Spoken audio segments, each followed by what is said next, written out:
alternative. Yeah. Because everything in the game ain't gonna be playable, but it should have playability. Definitely should have playability. Yeah, everything in the game playable should have playability. That's why I was like about having the game having certain field cards that give you extra abilities. Yeah. Just because we don't have a generic way of just making a creature just stronger just for no reason, without wasting cards from our hand. Mm-hmm. Yeah, I agree.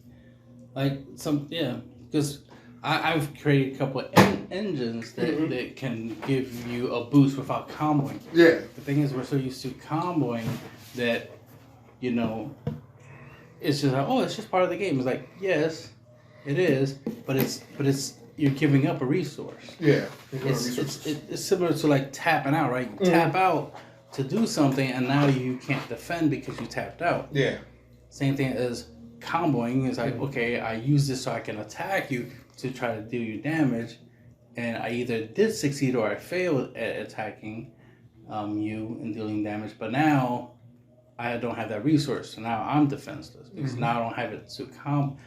Not only do I not have it to combo defensively, I can't even play it because I already comboed it off. So I got rid of something that I could have played and used in the game, but now I don't because I used it up for something else. So it would be better to have alternatives. And the thing is, we mentioned many times before, is, like in other stuff, is the idea of options. I should have the option of comboing to offensively or defensively, or not, but still not take damage. Because it shouldn't be like combo or no combo. Right? I mean, like combo or take damage. It's like, no, I shouldn't have to choose between losing a card or taking a hit. I should be able to not lose a card and not take a hit. So that should also be an option, because the idea is about option, it's about decision making. It's not much of a decision if my options are only take damage or not. I should have other options. That's why it's interesting that we have blockers, we have negates, we have the ability to combo as options to prevent damage. We're not limited to just negates. We do have blockers, and we do have the ability to combo. So we have those options, which is nice. And so that's why it's like I'm saying, like that's why giving power to something by comboing. By not comboing, being able to give something power through an effect of a leader, Unison, a field card, a battle card, it is very important. That's why when we do find some stuff that have that, it's like, this leader, like Pan and stuff like that. It gives 5k plus I draw a card. So that's two really good useful effects. I'm not losing hand advantage because I'm drawing, so I'm gaining some hand advantage, and then I'm getting a power boost. So I'm making something that's relatively weak stronger, and now I can use it to apply pressure, because the goal is to try to deal damage to my opponent. If they have a blocker, then power is irrelevant. If they have a negate, power is irrelevant. But if they don't have those, then power does matter, because comboing is a thing you have to deal with. Yeah. And you want to make sure that either one of two things happens. Either your opponent can't out combo, so the attack goes through and you deal damage, or if they can't out combo it, their hand got smaller because of it. So then you want a win-win scenario. Yeah, you want to be able to take away those you either deal damage or their hand gets smaller. So you don't want it where they just break even and it's like, damn, or that you neg and they plussed. Like, I'll take the hit. You just lost 2 cards from your hands and I gained 1. It's like, me attacking shouldn't like, no, this shouldn't have happened. Like, you shouldn't have benefited from me attacking you, but that's for a different conversation, right?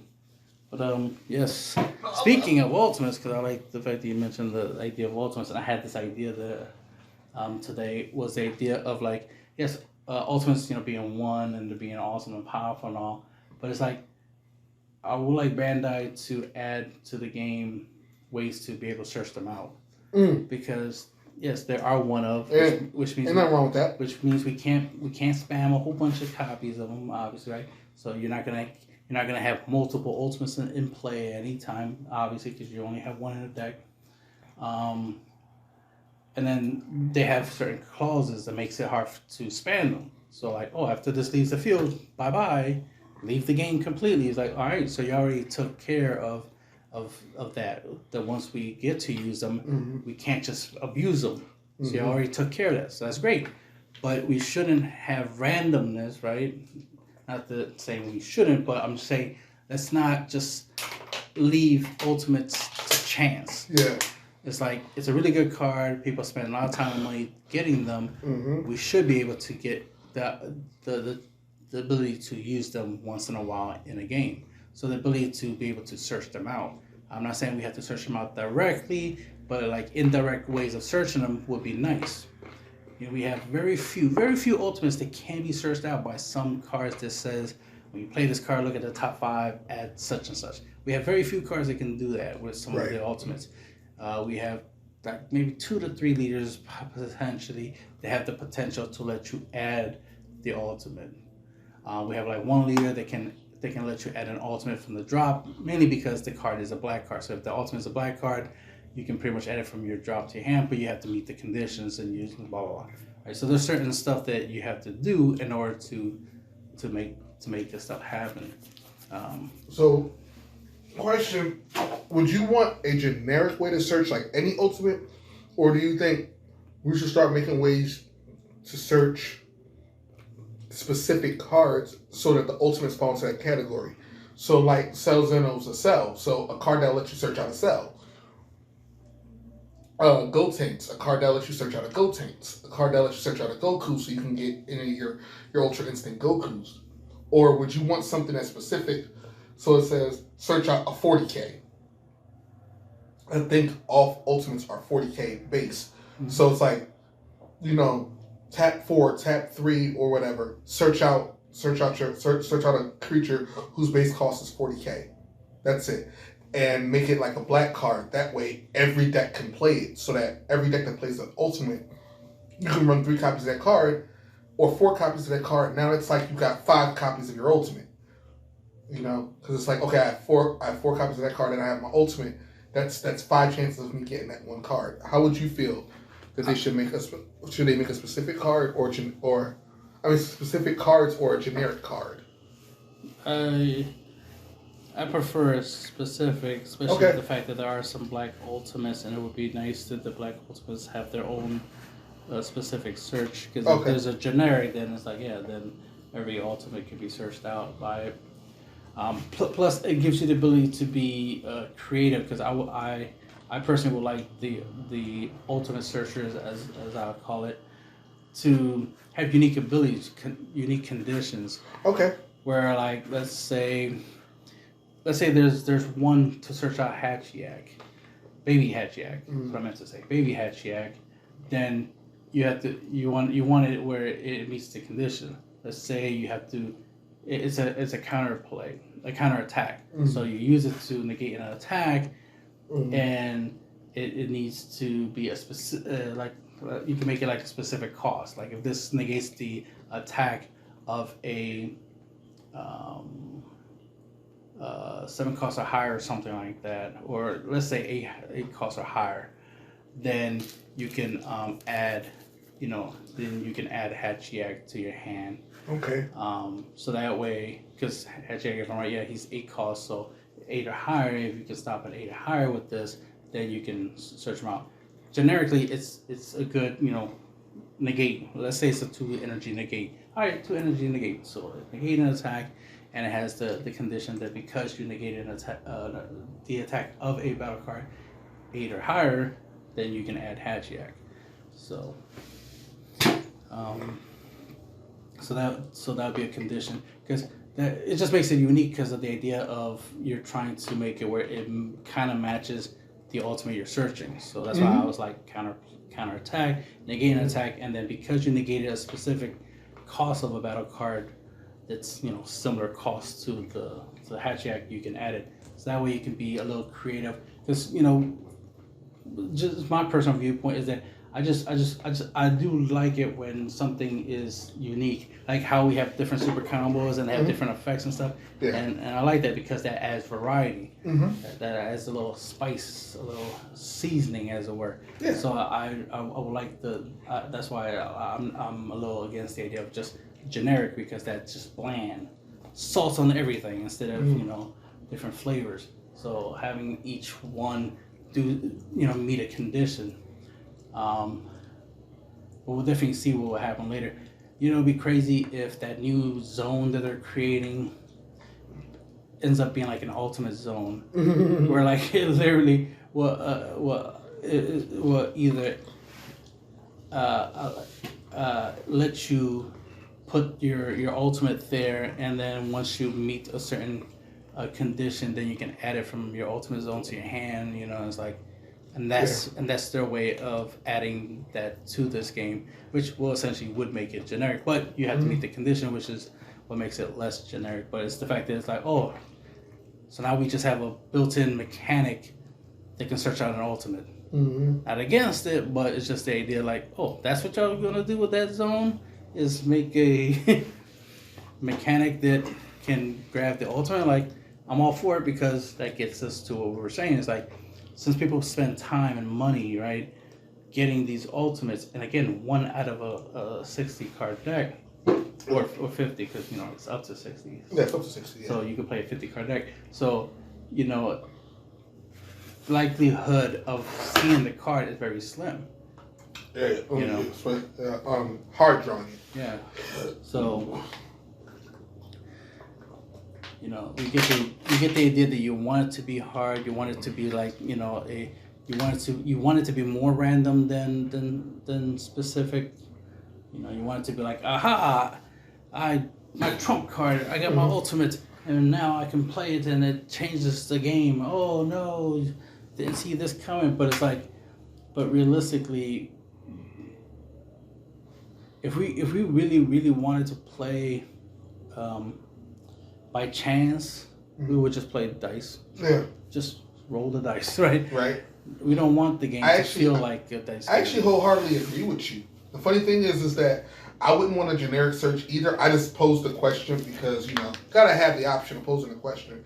But I actually agree with you. I think unique search cards for the ultimates, maybe not the ultimate specifically, but for things in its category. That's why I was thinking of like a card that searches a cell.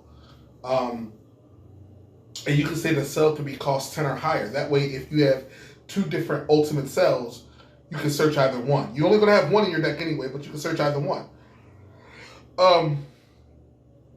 But if they come out with a different form of Hatchiyak, let's say he's not fused with Baby, let's say he's fused with Janemba, Janemba Hatchiyak or something like that. Because I noticed that in that special lineup, Baby just kind of fused with all the villains. You have Baby Hatchiyak, Baby Janemba. So saying, oh, search out a Baby card that costs 8 or more, there's a lot of Baby cards, but, the ultimates kind of fall into that category. So you can get Baby Hatchiyak, you can get Baby Janemba,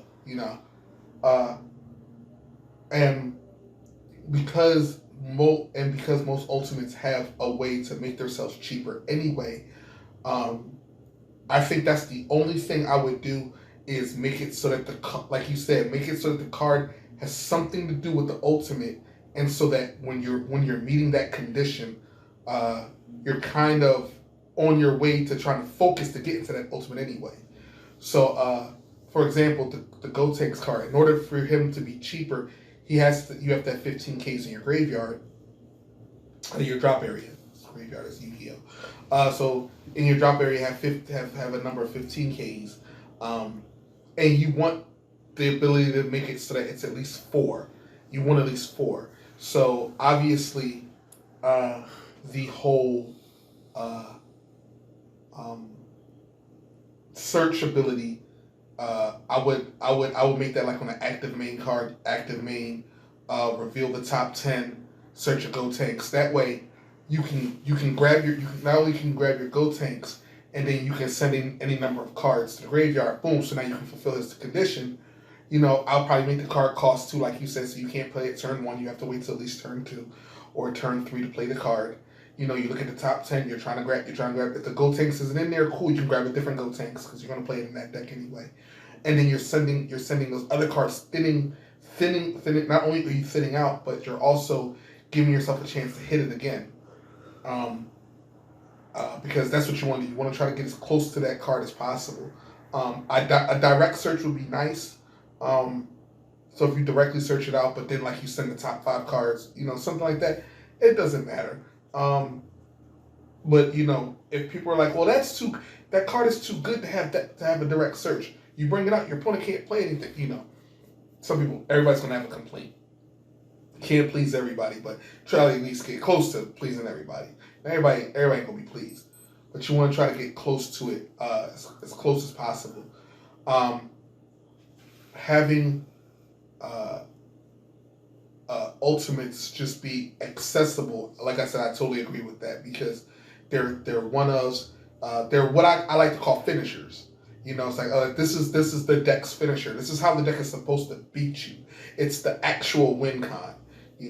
I've always liked that idea. Like this is how my deck wins. It's not me putting together a 15, 16 card combo. It's this one creature. If I drop this and I meet the right conditions, I can beat you with this card. It's your job to stop this creature. If this creature has barrier and deflect, good luck. But still, it's your job. It's your job, and by it being at 1, yes, it makes it harder for me to get. But since my deck is focused towards this, having a search isn't really that bad. But if I drop this, I should be able to win the game. If it has quadruple strike, that means I just need to make sure that I've beaten you down to at least 4 life. If it has quadruple strike with double attack, that means I can drop it whenever I want because it's going to deal 8 guaranteed when it hits. So unless you have a way to reduce that damage or you've gained life, then you're not going to be able to avoid this. A lot of people might say, well, that's too powerful. But is it? Because isn't that what the game's supposed to be? The game's supposed to be that we're playing towards a win con. And a lot of strategies where we're playing solitaire, I'm there flipping, drawing a whole bunch of cards, to the point where you're sitting there and you're just waiting for me to be done a combo. And then all of a sudden, at the end of my combo, you have 3 life. I still haven't attacked you, but I've got you down to 3 life. That's great and all, but I had to string together 16, 17 cards to do that. Not every deck is going to be made to do that. And because every deck is not made to do that, the first thing they're going to do is, okay, hit that card, and hit that card. Now the deck can't string together the 17 card combo. But with ultimates, you don't have to worry about that. Because you're not trying to string together 16 or 17 cards, you're trying to drop 1 creature.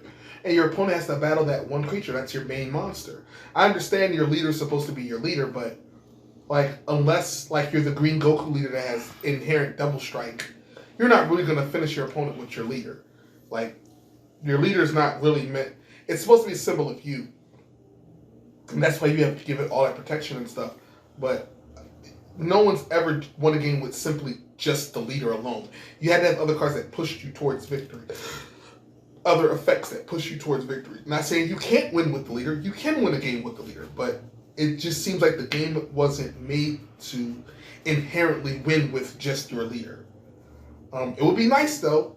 Nice to have a leader with built-in victory strike. That would be broke.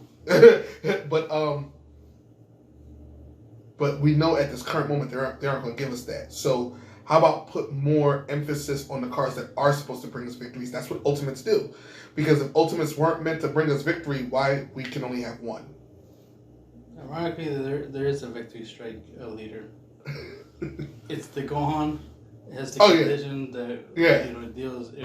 It wins. Yeah. If not, you lose at the end of the turn. Yeah, right. So essentially, there is a victory strike. Yeah, it sounds like a game of Saw. Win or lose. Yeah. So they hit it in best of 1, was it? Yeah. Too good in best of 1. So they hit it in best of 1, and then eventually they hit it in best of 3. Oh, okay. Because it was just that good. They had certain cards that made it easy to make it like a 40K finisher, and then it can attack more than once, and it's like that was just way too good. Yeah, there's certain cards out there that are really just good, and then there's certain cards out there that they want you to think that it's good, but really ain't that good. How do you feel about the new leaders though? The new the Beerus and Champa leaders that are 15K front, 20K back.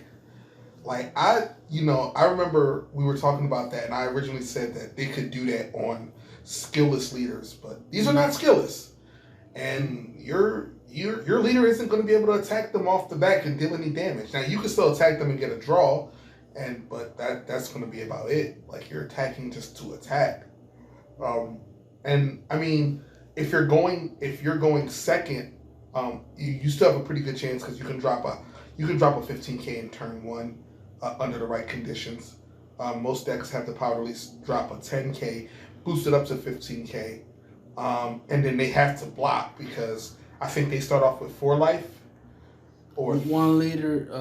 Beerus is 4 and Champa's 5 life. Mm-hmm. So they start off at a low count, and then they don't awaken until they're almost dead. I think Beerus awakens at 3 life, and Champa awakens at 2 life, or Beerus awakens at 2 and Champa awakens at 3. It's one of them. But like I believe the cost is good, but it just amazes me that that concept is you want your opponent to play creatures because that's where you get your effects from. You get extra effects from playing creatures. How do you feel about that though? Because it still kind of makes me think like I don't know if that's bad. I mean, you don't have to attack. You do have to rest them to get to draw a card. You can't just attack with them. But you can still just attack with them if you don't want to draw. Like, I don't really care about drawing. It's the fact that I can just deal you damage almost whenever I want. And even when you flip over, I'm still dealing you damage. You still have to combo out regardless. Because if you do combo to block my attack, you still have to combo 10K. So you have to constantly do 10K just to keep blocking me while I'm on front. When I turn over, I'm even more of a threat because when you turn over, you become 15, I'm still stronger. I can still just keep attacking you. And you got to combo at least 10K to prevent this damage.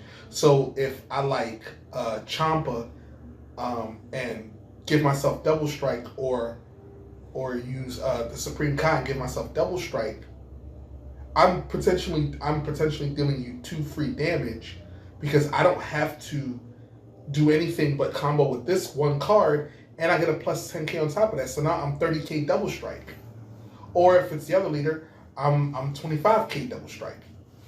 And so like I don't know. I was kind of like weirded out by it. I guess the reduction in life makes it fair, but still kind of makes me think like, but like how are you going to get to clap back so easily with negates in this game? Like, your leader isn't going to do the clap back, so you're going to have to require your monsters to do your battle cards. You're going to have to really rely upon them to do it.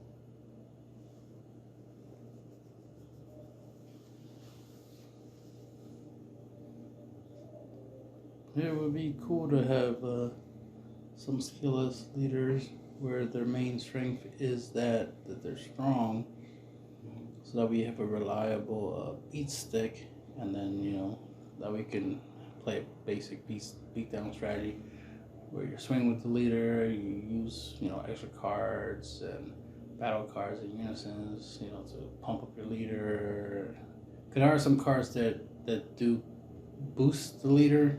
So having a leader that's already strong and then boost it further to make it more of a threat, because the idea of like having a 40K leader swinging, every turn is a pretty good idea. Because think about the fact that like Hatchie as one of the like original leaders that is 20K on the Awaken side. There's the hit. Well, the remake one obviously is the better one, but the original one, of course, did get stronger before. But it didn't have great effects, but it did get strong on the front and the back. So it definitely was one of the first 15 on the front, 20 on the back type leader. But it's only when it's swinging. The fact that these are just printed 15, 20, is, makes them awesome, obviously. But it's the fact that, there are some leaders that, inherently did have the ability to get strong, and we saw how valuable they were.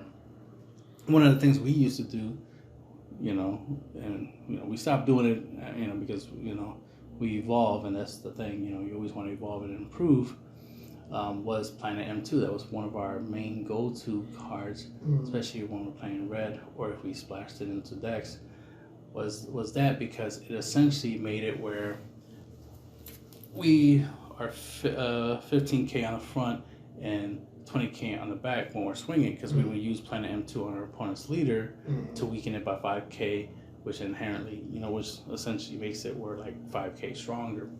So we always put our opponent in a situation where they have to pay more for it. And this was something that we were doing a long time ago, which is why we had that idea of, leaders that already by default are very strong, because they already showed that they can change the power, printed wise on a leader, because they gave us some leaders where it's 5k on the front, 10k on the back, or 10k on the front, 10k in the back. We've had a couple leaders like that, so it's like okay, so you can print them strong, or you could print them weak. The thing is like at most it's 15k on the back. Printed. It's like, when are we going to print 15Ks front and 20Ks on the back? And now we finally got that. So that's great. So we get to obviously play it and see how that works out, and see if they decide to do that more often than not, for future purposes. Another possibility of how they can use that ability is make it where it's an effect that on your opponent's turn, like a permanent on your opponent's turn, this card gains 5k for the duration of turn type thing, right? So only on your opponent's turn is 5k stronger. So that way, it's 10k front and 15k back on your turn, but on your opponent's turn, it's 15k front, 20k back. Okay. So that way, it that power boost is defensive. That way, it can't be both offensive and defensive like how we have it now, but it can at least be defensive. Because we already, like I said, I already mentioned the hit has it offensive. So when he attacks, he's that strong on your turn, but on your opponent's turn, he's not that strong. So having the reverse, where on your opponent's turn, you're stronger for defense, but on your offense, you're not stronger. Another thing, because I thought about this, with this new power boost they have, I'm wondering, do you think this will lead to leaders having barrier? Now, I know that's not too important when it comes to leaders. A lot of cards only target battle cards, since you choose battle cards anyway. But do you think that eventually they'll give a leader, or maybe leaders barrier, where you just can't choose the leader to be weakened or choose the leader for any effect? Especially since there are cards, I noticed that they're coming out with more cards that also affect Unisons. So that got me to thinking that they might come out with more Unisons. I think there are a couple Unisons that have barrier in the game. I know there are some that have blocker, but they're coming out with more cards that affect Unisons.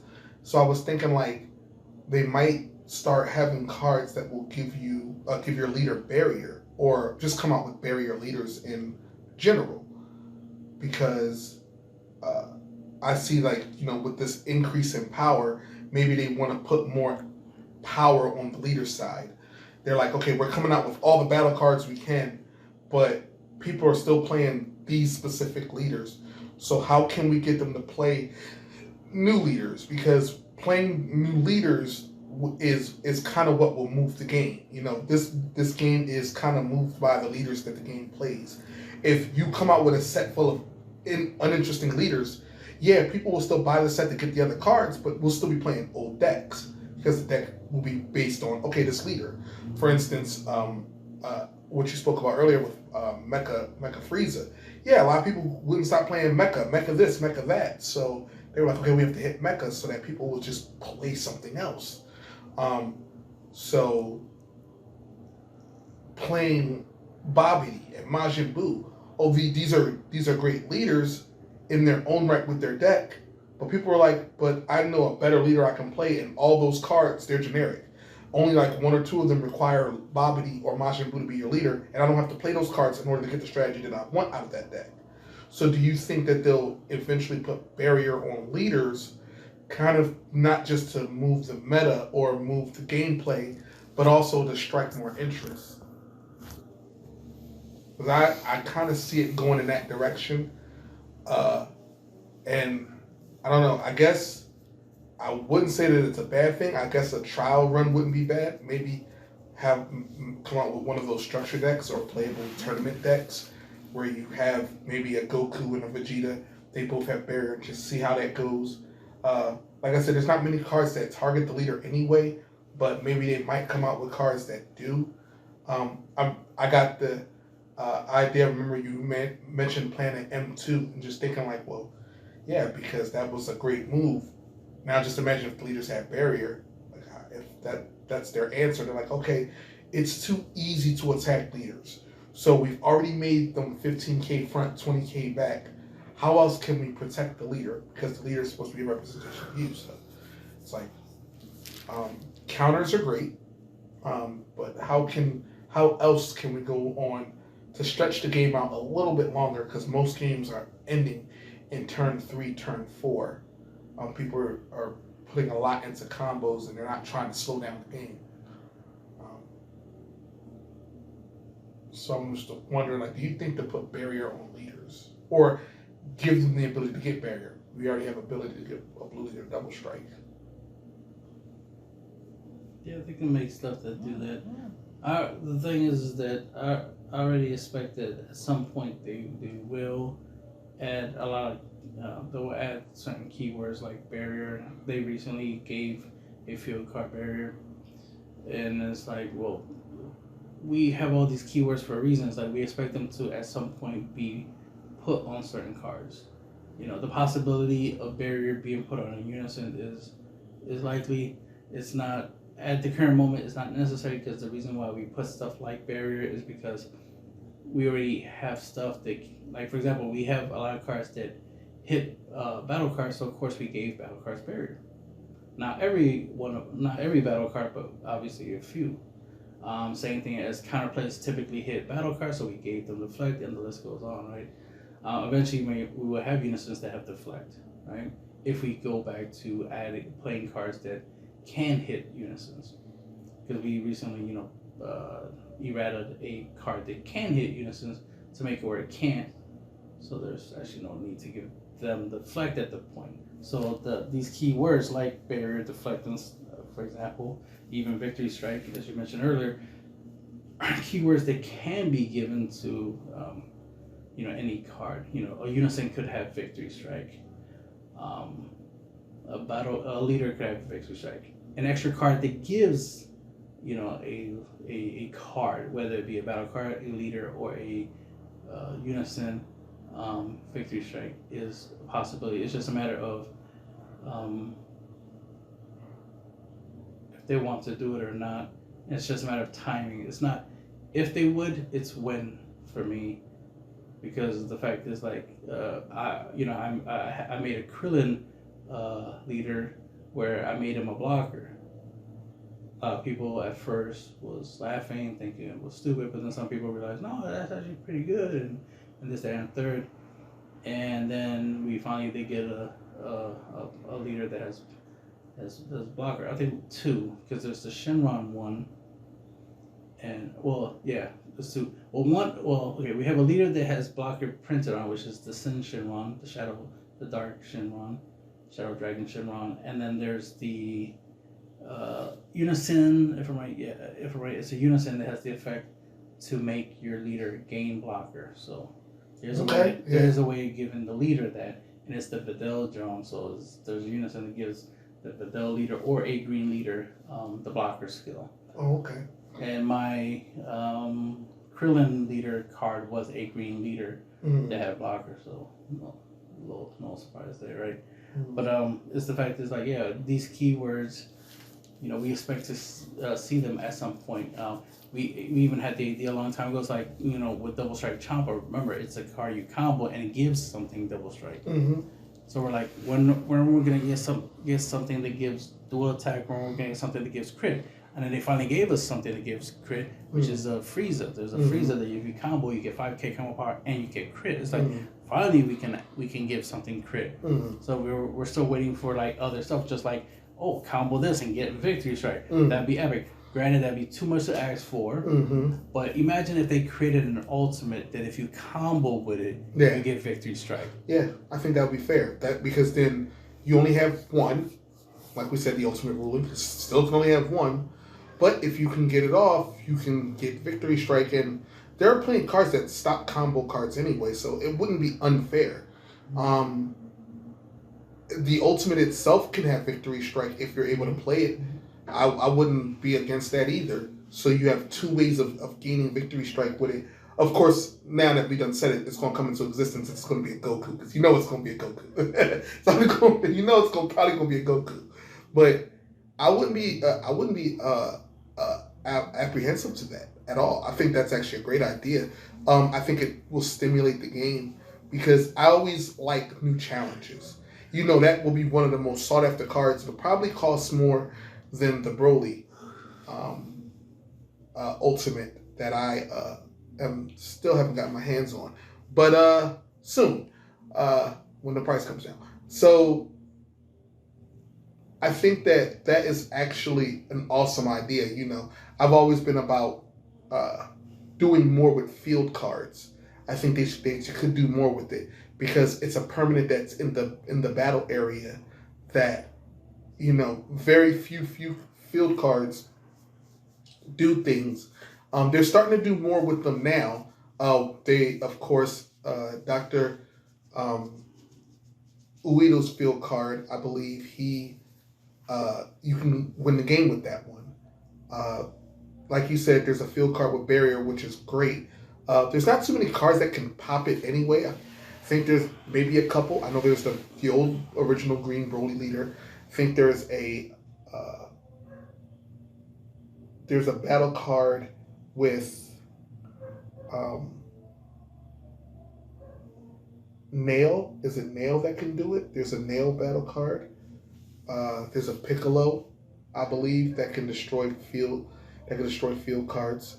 So there's a few, but not too many cards that can destroy a field card, a field extra card anyway.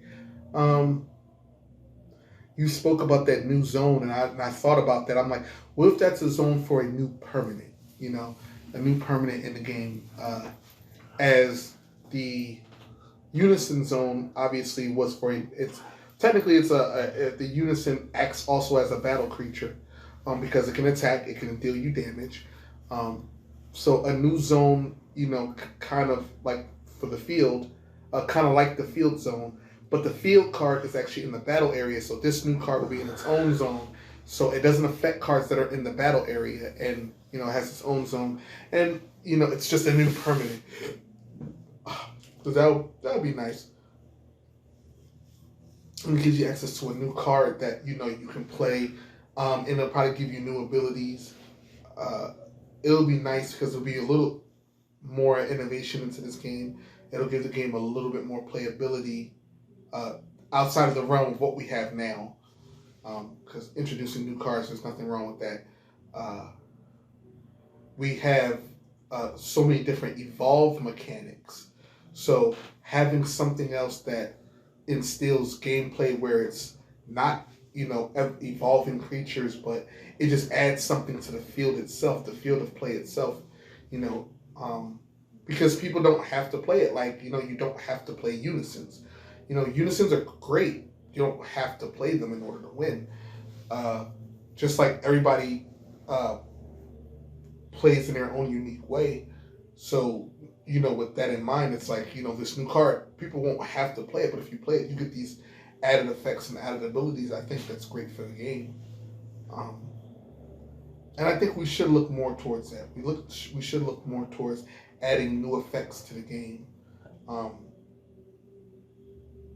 And I believe we should also have more variety. I spoke about making a Hearts leader, so I know that's coming hopefully. But just give us more variety. I like the idea of having another leader besides Janemba that focuses on milling your opponent, taking cards out of your opponent's deck and just. I know it's not really a preferred strategy because there are a lot of cards that work in your drop area, especially Overrealm. So you might meet something's Overrealm, but you know, decking out is a win con in the game that they haven't necessarily taken advantage of yet. They've come out with a few Unison cards that'll do it, but they really haven't went in on that. They kind of kept Janemba in the whole realm of, well, you know, critical is his main threat. His main threat is he'll keep hitting you and you don't get any resources. But the leaders themselves haven't been great at facilitating that. You know, it's not like we have a Janemba leader that gives any demon or incarnate automatic double strike. Then it's like, yeah, now all your critical Janembas can also deal double strike, so you're taking away 2 life. You know, that would be nice. You know, I was a big fan of the original Janemba leader, and I like the fact that, you know, whenever you attacked, your opponent had to take cards from the top of his deck and put it in this drop zone. They really never focused on that. They really never went in on that like I thought they would have. And they didn't make any more cards. A lot of his big cards don't facilitate that. They have, like I said, they have critical. So it does take away some type of resources. Because if you hit your opponent, those resources don't go to his hand. And that's great for resource management on that part. Some of them make your opponent drop cards from his hand. That's good for resource management on that part. But because decking out is a win con, I would like to see them push more in that direction. Boom, just hit your opponent for so many cards in his deck that literally he might not have any left. Turn 7, turn 8 maybe, if the game goes on that long, because that's what you're trying to win towards, especially if you make an ultimate for the deck that does something like that, you know, where it's the ultimate where you drop it, let's say it's a 12 drop, you make it a little cheaper so you can bring it out turn 6, turn 7, and then you drop it and your opponent automatically has to drop 12 cards from his deck. And if he's, you know, been going through his deck and searching cards and stuff, he has a big hand, he just lost 12 cards, so now he's sitting there like, I don't really have that many cards left on my deck. And, you know, if the deck makes a way that you can, you know, bounce and play it again. And that's basically what you're doing. The strategy is I'm trying to make sure that you lose every card in your deck so you deck out, and that's the win condition of the deck. It's not necessarily just to deal you 8 damage. That's great, and I have the ability to, but it makes you more conservative on drawing and searching because you know that what my deck's trying to do is make you get all your cards in your hand or into the drop area so that you have very little resources to attack me with, and you have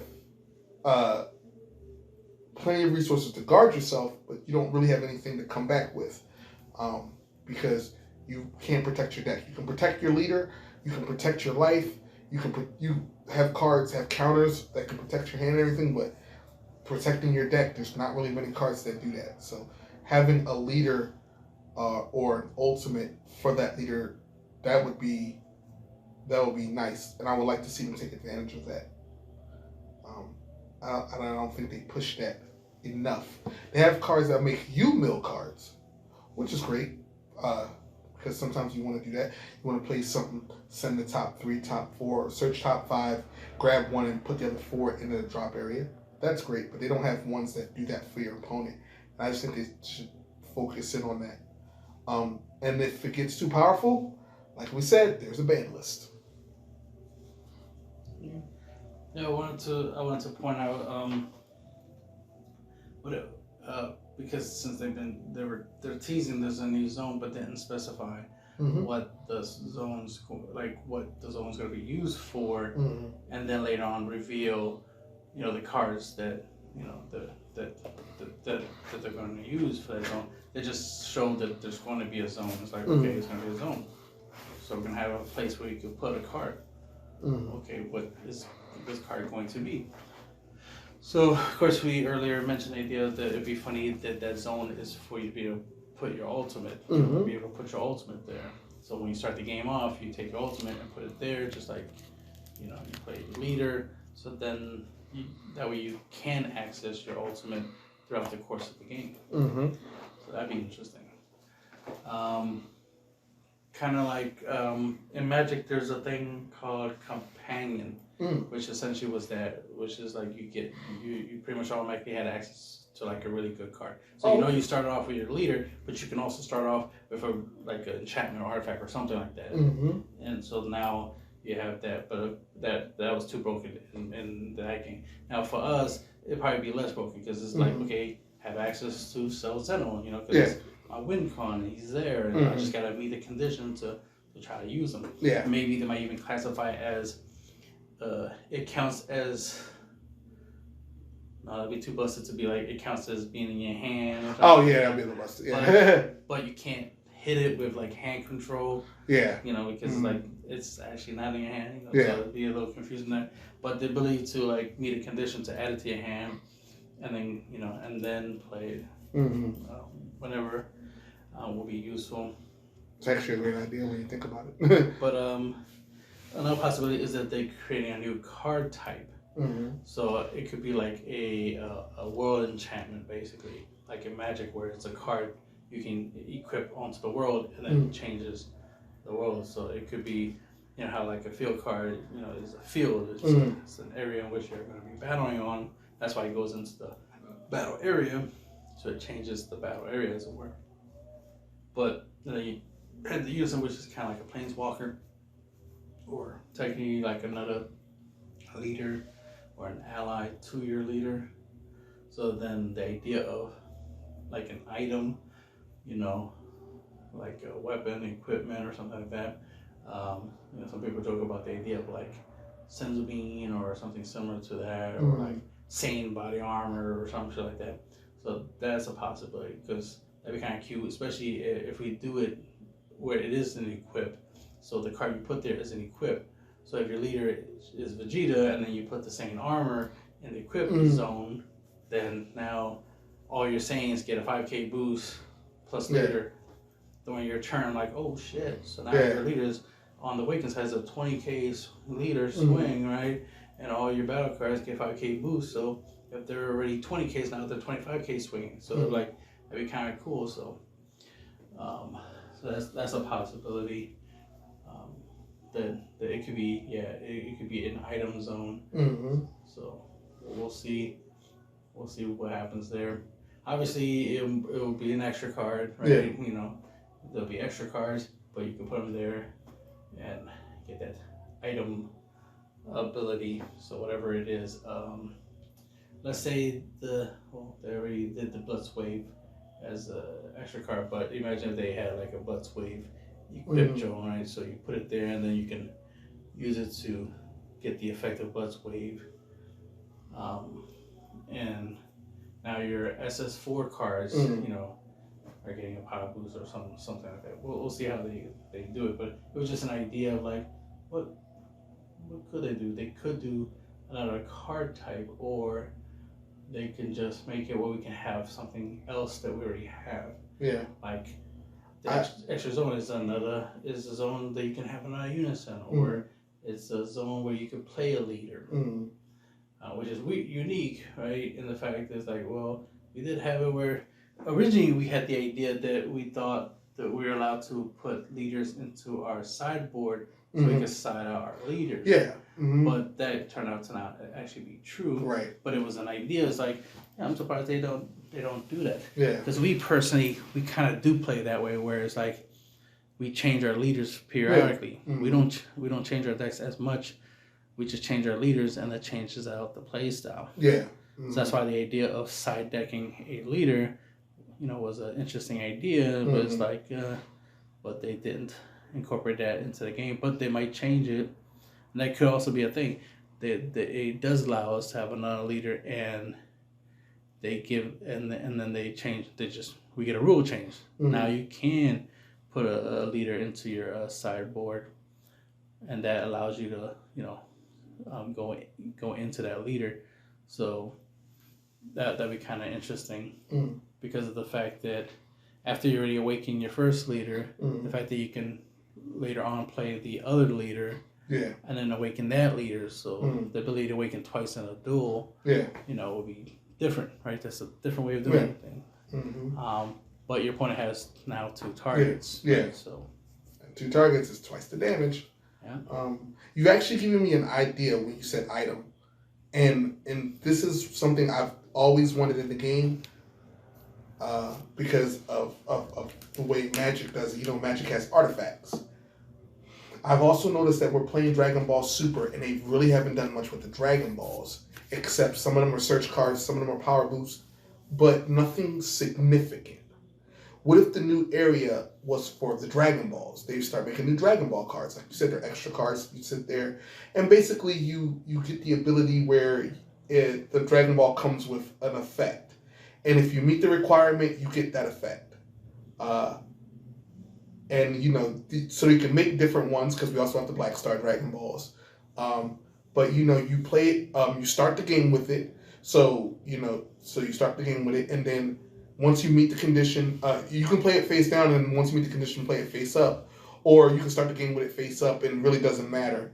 I really didn't get that far into it, but I always thought, that would be good as a mechanic because we really don't have a way to take advantage of the Dragon Balls in a Dragon Ball Super game a significant way. Because the main way is when you're playing your wish leaders, you banish the 7 Dragon Balls, then you get this, you're supposed to get the ultimate of the leader. Sorry. Which is great. It's awesome. You can only do it once. But other than that, they've not come up with a seriously specific way that you can use the Dragon Balls themselves to make the game just have a new version, a new win con, or make it where if you banish all 7 Dragon Balls, you get to deal your opponent 4 damage or something. Now I understand people are well, that's too broken. Okay, granted, it is too broken. Okay, but how can we make the Dragon Balls themselves more significant in the game? We have different Dragon Ball cards that do exist: the 4-star Dragon Ball, the 1-star, the 2-star, and the dark Dragon Balls, the Black Star Dragon Balls. They do something, but nothing significant where you're really worried about them winning the game. If you top deck it and you're losing, it's not really that great. I top deck this. I can give my leader a 5,000 power boost. It allows me to draw a card for 0 energy. That's great. But other than that, it doesn't really do anything significant for it to be a Dragon Ball. So I was thinking that new zone might be okay, in this zone, you do get the new card is, like you said, an item card, and the items are the Dragon Balls.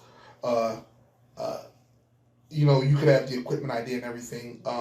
But there's just basically items, and one of the items is different Dragon Balls, and you fulfill this condition, and one of the Dragon Balls might say, if you have a Goku that's Super Saiyan 2, if you have a Super Saiyan 2 Goku and your opponent's life is 4 or less, you get this effect. Boom.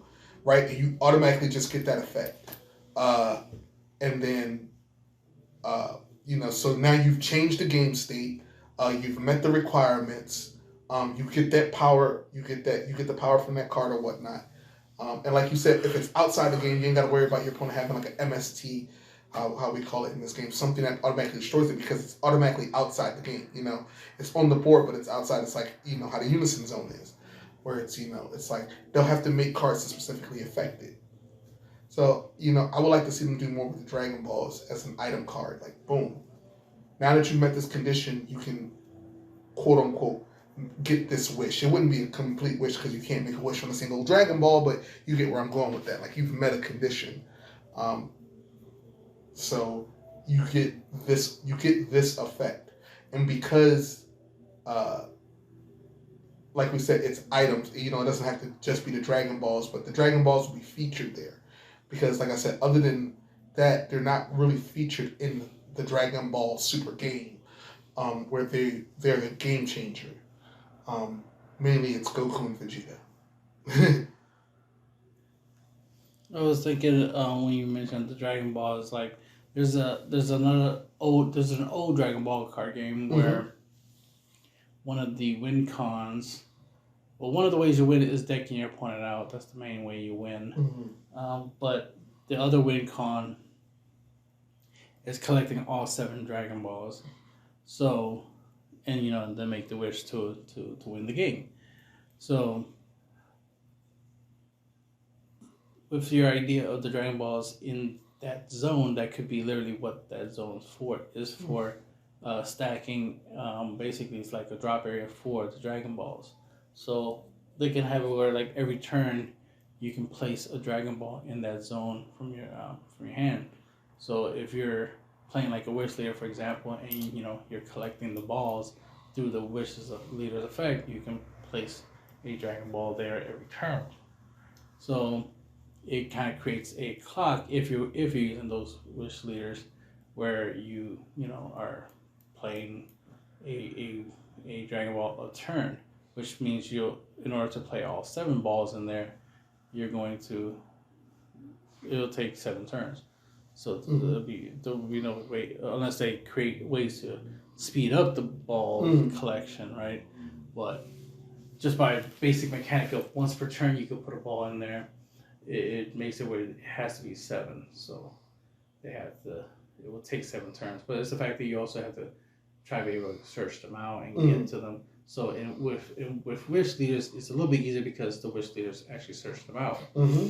But with any other leader, there is no them searching out the balls, so it will be very hard. It will be a lot of hard drawing. But if you manage to get all 7 Dragon Balls in that zone, then you win. So then that creates a alternate win con. Alternate win con that both players could try to achieve if they are playing, Dragon Balls. In they're playing Dragon Balls themselves. They could also add, just like in the old game that I was referring to, the old games, what makes it really cool was thematically is you actually had the ability to steal your opponent's Dragon Balls. Oh, okay. So it wasn't just like one-sided where it's like, oh yeah, I already collected 4, I just gotta find the other 3 in my deck and I win. No, you can literally steal your opponent's Dragon Balls. So y'all literally fighting back and forth for the Dragon Balls, trying to collect all 7 to win. It's like, which is like realistic. Like in real life, that's how y'all would be. Y'all would be literally fighting each other to collect the Dragon Balls. So there will be ways for you to steal a Dragon Ball from the zone. So it's like, all right, bang, I activate this effect, take that ball, bang, now I got 6 Dragon Ball. Next turn, I just got to play the last Dragon Ball from my hand and I win, and then that kind of dynamic, because then it adds, the thematic aspect of collecting the Dragon Ball. So that could be something they could do with that zone, which adds to the game. Like, oh shit, now we're collecting Dragon Balls. Before it was just fighting back and forth. To make your opponent go to 0 life. Or we're just playing to mill. We're trying to burn our opponent for game, or we're hand destroying our opponent for game, type of thing. Or the Dragon Ball's purpose is only just to help us awaken a leader and then potentially activate its effect. Right. As opposed to the Dragon Balls being like a win con itself. So making it where it is a win con, and it's a win con that both players could try to get, makes it that much more interesting. And that's all I was thinking, because it's like when you mentioned that about the Dragon Balls and stuff, I just immediately started thinking like, oh yeah, collecting 7 Dragon Balls to automatically win, like in the old Dragon Ball score DBZ game. And it's like, yeah, that'd be kind of cool to add to this. That'd be a lot of fun, Because again, like you were saying, the idea is like you want to get to a point where you win the game, right? You don't want to be in a scenario where it's like you don't know if you're gonna win or not, and all this extra stuff is like where it's a game of attrition.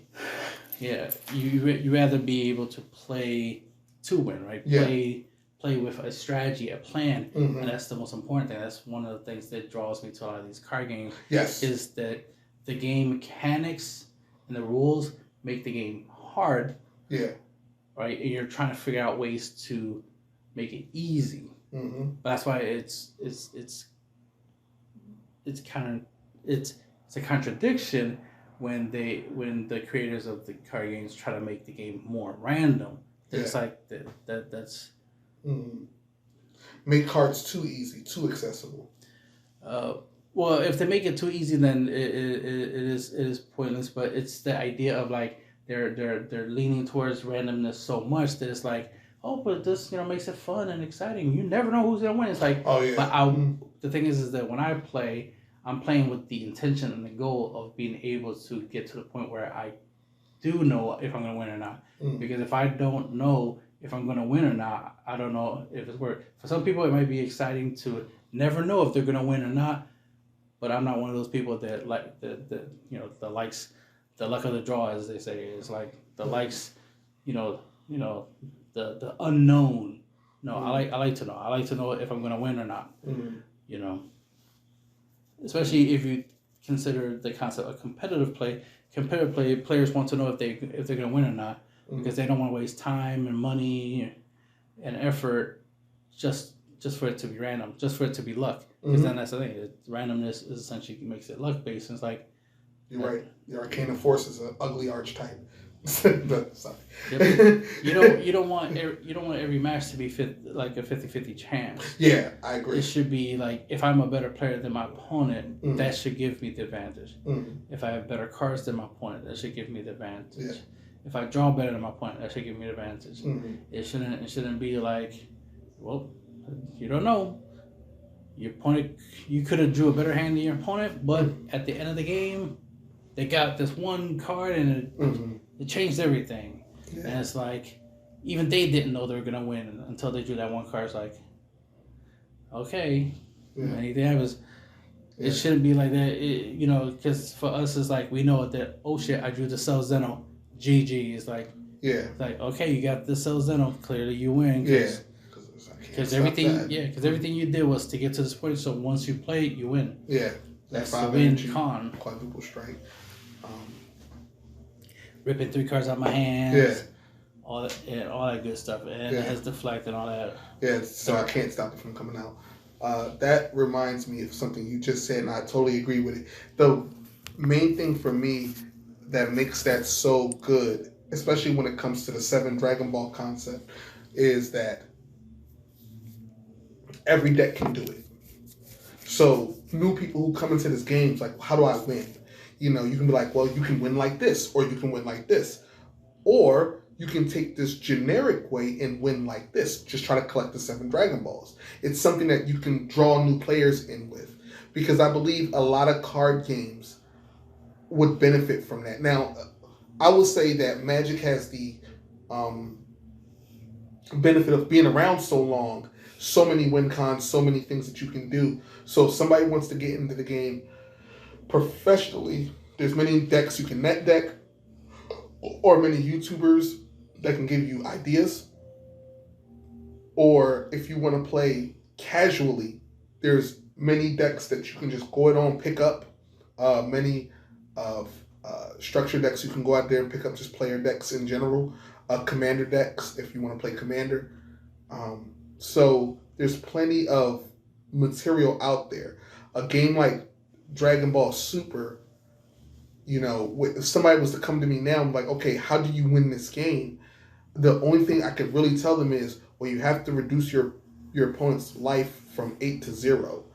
And, and if they ask me, well, what's the best way to do that? The best advice I can give them is, what you want to do is you want to try to put creatures in there that are very strong, but cost you very little, so that you have resources that you can protect yourself, but also deal damage. Because you want creatures with certain protection, like barrier and deflect and all that, but you also want to be able to have energy for yourself that you can defend yourself with. Because most cards don't come with built-in abilities that just make them free. Some do. And those are the ones you want to use, but you have to play a specific color. So when people come to me and they say, okay, I want to get into the game for that reason, I'm like, okay, well, you can take these steps. But if you want to get into this game and you want to have some real fun, you want to play cards and characters that you like, there are plenty of ways you can do that. And that's why I like the idea of the Dragon Ball, because that supports that idea even more. For me, it's like, yeah, when I play a card game, I want to be able to play either the style I want, or in the case of Dragon Ball, playing the characters that I want. You know, it's like, I like Goku, I like Vegeta and all of them, but Broly's my favorite Dragon Ball character. So whenever they drop a Broly card, I want to see, is it playable for me? If they just stop dropping Broly cards from here on out, I'd be kind of sad. Like, well, they haven't made no new Broly cards. Not saying that they have to for me to continue to play the game. I have other decks, but if this game was just Goku and Vegeta, yeah, it wouldn't be as fun for me. But because they do drop new characters and everything, it's like, oh, it gives you new combos, new lines of play, and I like that. So when I'm playing with other people, you know, they can be playing something that's very meta relevant and everything. They're like, yeah, this is cool. And they're like, well, why are you playing that? That's not even that good. It's like, no, but this is the character I prefer. I prefer to play characters that I like. That's why I wanted to play this game. I like the anime, and I was like, it's not a game that I want to take so seriously that I'm playing a deck with a leader that I don't even like. Let's say the leader is Yamcha. They found this broken Yamcha combo. Let's be serious. How many people seriously like Yamcha? So it's like, he's got a fan base, but let's be serious. Like, no one's really that big on Yamcha. But, you know, if they made a card that was broken when you play it with Yamcha, people will suddenly start playing it. It'll be meta. So it's like, yeah, that's cool and all, but I'm not going to jump on the hype train. I'm not the biggest Yamcha fan. Like, you know, and this $100 Yamcha leader doesn't mean anything to me, you know. But, I mean, it's good that you're playing it. It's good that you like winning. But if you can't come to me as a Broly fan and say, well, you know, I'm playing Yamcha. Okay, then you're not really a Broly fan. Because then you play Broly. They're more powerful Brolys. Just like you play Cell and you like Cell. I respect that. You play Cooler, you like Cooler. I can respect that. If people are like, okay, well, I got this deck that I play for fun, it's like, oh, okay, let me play that deck. Oh, that's spamming. Somebody plays the Nappa leader, and they're summoning a whole bunch of Cybermen tokens, and I can't get past their Cybermen wall. I can respect that because you're a Nappa player. But if you're only playing Nappa because, well, you know, this stops all the cards in the tournament, it's like, well, that's great. You know, glad that you're able to win, and glad that you're having fun winning. But you're not even a Nappa fan. So for me, you know, it's like, I think it's great to be innovative. And that is very innovative, having that idea of having the 7 Dragon Balls. That way it puts everybody on an even playing field. It's like, if you play this leader, if you play this leader, if you play this, it doesn't matter. You can still collect the 7 Dragon Balls. Like you said, with the wish leaders, it makes it easier. And they can always make money off of that because, you know, that the wish leaders are pretty old now, like 3, 4, 5 sets ago. So they can make money on that. They can make money on that back end if they came out with that idea. So that would be awesome. I'm not too down with combining both our ideas. Like, every Dragon Ball you play gives you a new ability. So you play like the 1-star, and so at the end of the turn, one of your battle cards get plus 5,000. You know, you play the 2-star, you get to draw an extra card that turn. You play the 3-star, your leader gets blocker until the end of the turn. You know, something like that, something stupid. So, you know, like, you know, and then boom, and then once you get to the 7th Dragon Ball, it's like, okay, make the wish and win the game. Like you said, like, oh, okay, that works for me. And seriously, and the heck works for me. I wouldn't mind that at all. Because like I said, it puts every deck on the same playing level. It's like, either you're going to do your best to take my life away, deck me out, or I'm going to win with the 7 Dragon Balls. That's it. That's what my strategy is. My strategy is that I'm going to try to stall out and win with the 7 Dragon Balls. People can't say, "Oh, that's not fair." Why? Everyone can do it. Everyone has access to it. If you want to do a chain attack 2-turn, 3-turn combo and take my life from 8 to 2, that's fine. But if I can hold on to that 2 life to the 7th Dragon Ball, I deserve to win.